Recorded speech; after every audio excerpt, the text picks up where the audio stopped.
The morning sun, still gentle, laid itself across the pink and ochre facades of the Darsena Medicia, the horseshoe-shaped harbor that for the past week had been my entire world.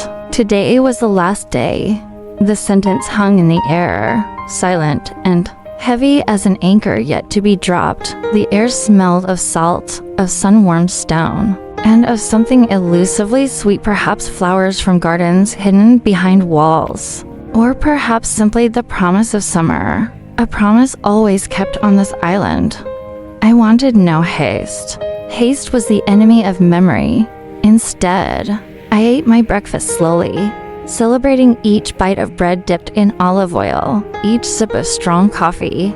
From the window of my small rented room, I could see a fragment of Forte Stella, its stark walls cutting a line against the blue of the sky, a fortress. All of Portoferraio was a fortress, built to protect, to keep at a distance, to dominate. Today, I felt like its prisoner, scheduled for a release I did not desire. I decided to climb up there one last time. The narrow, steep streets of the old town were a labyrinth I had already managed to tame. Every corner, every balcony spilling with flowers, every half-open window from which the sounds of an Italian radio drifted, was already part of my mental map. The climb was an effort, my breath growing shallow, but each step upward felt like a conscious act of placing a memory on a shelf. Here, I had stopped yesterday to photograph a cat sleeping on a doorstep. There, I bought the ceramic cicada that now lay packed in my suitcase. From the walls of Forte Stella, the view was a reward. The entire town lay at my feet, enclosed in the perfect arc of the harbor, surrounded by a turquoise sea. Ferries, small and white from this distance, moved lazily toward the mainland. One of them, at 6 o'clock, was meant to take me. Looking at this ordered, perfect landscape, I thought of that other, more famous exile. His villa, the Villa dei Mulini, was just next door, on the same strategic hill. Napoleon.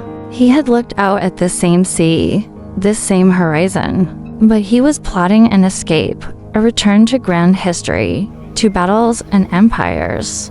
His exile was an intermission in a high-stakes game. Mine was just a vacation, and yet, in that moment, I felt a strange kinship. His grand history, and my own, small echo of it. Both of us trapped on a paradise island, staring at the water that was at once a barrier and a path to freedom. His ambition was titanic. My longing was quiet and personal, but the sea listened to us both the same.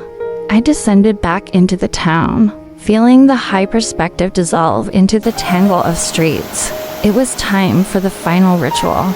I sat down in a small pasticceria by the harbor, where gleaming yachts were moored and fishermen mended their nets. I ordered a slice of schiaccia braica and a small glass of Aleatico, drunken cake and a sweet dessert wine, the essence of Elba into flavors. The cake was dense, heavy with nuts and raisins, soaked through with the wine that gave it a deep, almost perfumed aroma. Each bite was an act of deliberate remembrance. I wanted to hold this moment, to sit it in the amber of memory, the taste of sweetness mixed with the bitterness of alcohol, the sight of the swaying masts, the warmth of the sun on my face, and the bittersweet air of a final day. This was not just a meal. It was a sacrament, an attempt to absorb this place, to make it a part of me, so that I could take it with me intact. I sat there for a long time, until the shadows began to lengthen and the pink of the facades took on a deeper, warmer hue. The port grew busier, with preparations for the evening crossings. I knew my time was running out.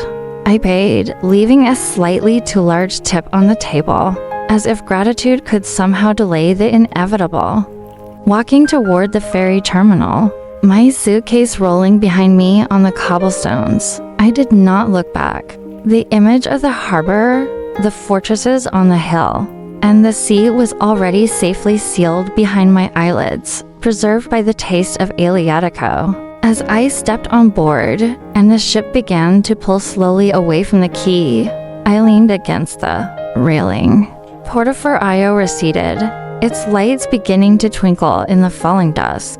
It looked like a promise that had been fulfilled and was now, once again, becoming only a promise. The wind carried the salt scent of the sea, but it seemed to me I could still feel the sweet, wine-laced taste of Elba on my tongue, an echo in the harbor, one I would take with me.